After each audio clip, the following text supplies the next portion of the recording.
Hi everyone, this is Akshansh and I hope you all are doing good. अच्छा सुनो, एक सवाल का जवाब देना ऑनेस्टली। एग्ज़ाम खत्म हुए 1 महीना हो गया है, उससे भी ज़्यादा हो गया है, और स्पेशली जिन्होंने ग्रुप 1 दिया था तो उनका तो 1 महीने से भी बहुत ज़्यादा हो गया, 40 डेज क्रॉस कर चुके। पहले अपन उन लोगों से बात करेंगे जिन्होंने एक ही ग्रुप दिया था, एक ग्रुप देना बाकी है, फिर जिन लोगों ने बोथ ग्रुप दिए थे उनसे बातें करेंगे।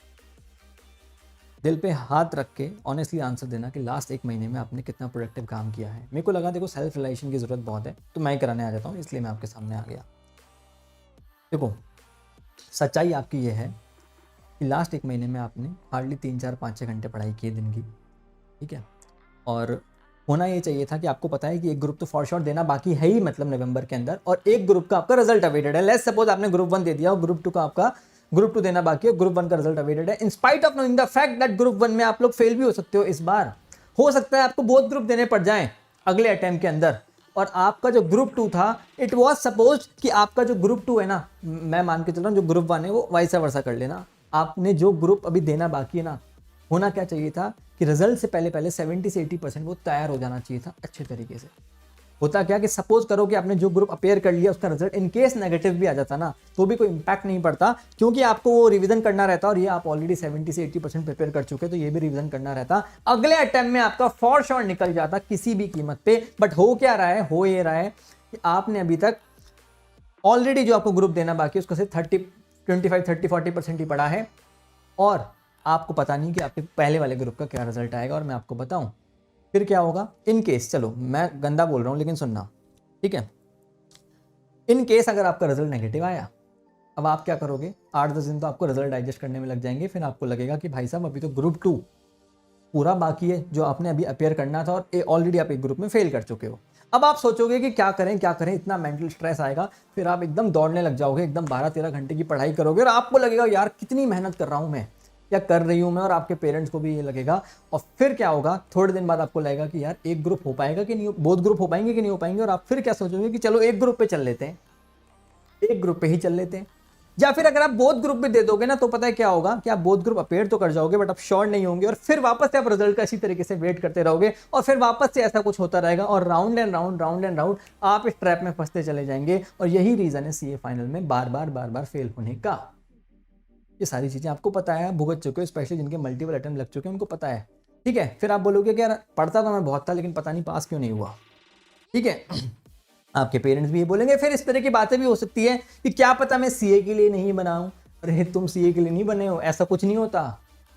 तुम्हारी स्ट्रेटेजी सही नहीं है, तुम्हारी स्ट्रेटेजी सही नहीं है, तुम्हारा खुद के मन पे कंट्रोल नहीं है, तुम खुद को ही कंट्रोल नहीं कर पा रहे। तुमको पता है कि अभी मेरे को पढ़ना चाहिए, अभी हमारा एक ग्रुप अभी पेंडिंग है, देना बाकी है, फॉर श्योर देना बाकी है, और एक ग्रुप के पेपर भी कुछ खास नहीं गए, फिर भी बैठे बैठे कभी मूवी कभी कुछ। मैं ऐसे भी नहीं बोल रहा कि भैया शुरू में 7 8 दिन 10 दिन समझ में आता है कि आपने चलो रेस्ट कर लिया, उसके बाद क्या कर रहे हो। फैक्ट ये है सीए फाइनल निकालने के लिए 6 महीने की रिगरस मेहनत चाहिए।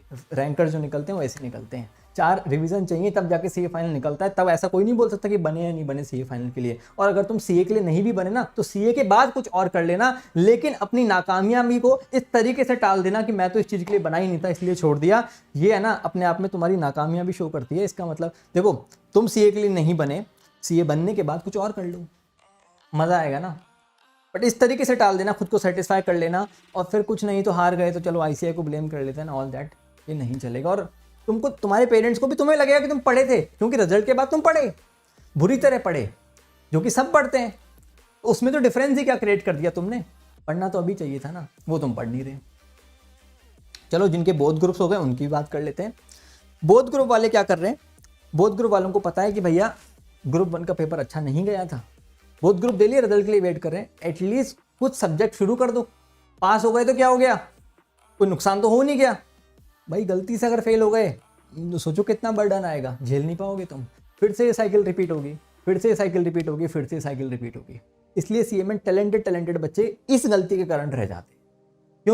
क्योंकि एग्जाम के बाद और रिजल्ट से पहले का जो टाइम पीरियड होता है ना, सारा खेल सब बच्चे इसी में कचरा कर देते हैं। ये बात कोई नहीं बताता आपको, पर ये सच्चाई है। जो इंसान बिल्कुल बिलो एवरेज भी हो ना, और वो पेपर देने के बाद भी पढ़ ले, मैं बता रहा हूँ इतना सफिशिएंट टाइम पीरियड होता है कि इजीली निकाल पाएगा। क्योंकि 3 महीने सफिशिएंट नहीं होता है सीए फाइनल के लिए। आपको एक बात और बताऊँ, मई 24 के अंदर आपका वो आ रहा है, न्यू कोर्स आ रहा है और ये आपके लिए लास्ट अपॉर्चुनिटी है नवंबर के अंदर। नवंबर में आईसीआई रिजल्ट ऐसा देगा कि निकल जाएं बच्चे आईसीआई की, यही हर बार की ये स्ट्रेटेजी रहती है जब भी कोर्स बदलता है। और तुम इतने नालायक हो, अपनी हरकतों के कारण वहाँ पे भी फेल होगे, फिर न्यू कोर्स में परेशान होगे, वापस से क्लासेस लोगे, वापस से ट्रैप चलेगा। और कई तो सोचेंगे यार नया कोर्स आके छोड़ देते हैं। अभी भी 15 दिन बच रहे हैं, आज 21 जून है, वीडियो रिकॉर्ड कर रहा हूँ। आप लोग जब तक देखोगे मेरे ख्याल से 5-7 दिन भी बचेंगे। कोशिश करो कि एक ग्रुप जो अभी पेंडिंग है ना, उसका कुछ नहीं तो एक सब्जेक्ट ही ख़त्म कर ले।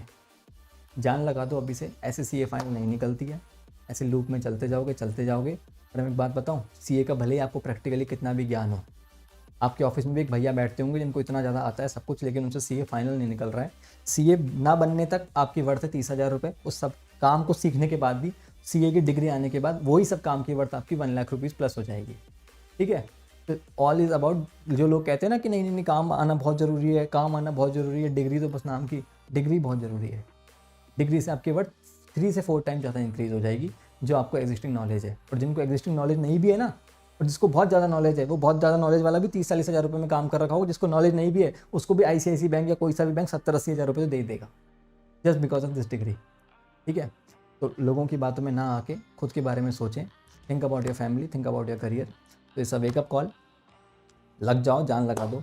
ठीक है, आपका होना ये चाहिए था कि अभी जो रिजल्ट आने वाला है ना, उससे पहले आपका एक ग्रुप तो खत्म हो जाना चाहिए था, जो अभी आपको नवंबर में फॉर श्योर देना ही था। हमने तो क्लासेस, मैंने तो खुद ने क्लासेस इसलिए ली थी, ऐसे ली थी कि एग्जाम के बाद बैच शुरू करा, रिजल्ट से पहले खत्म करा देंगे। पर्पज़ ये था कि लाइव बिठा के बच्चों का काम खत्म करवा दें। ठीक है, तो या तो आप खुद से पढ़ो या कुछ करो, अब तो क्लासेस लेने का भी क्या ही टाइम है मतलब। ठीक है, अब फटाफट खत्म करो। So it's a wake up call, जग जाओ, नहीं तो इसी ट्रैप में राउंड एंड राउंड चलते जाओगे, धंसते चले जाओगे। ठीक है, चलिए, thanks a lot, bye bye.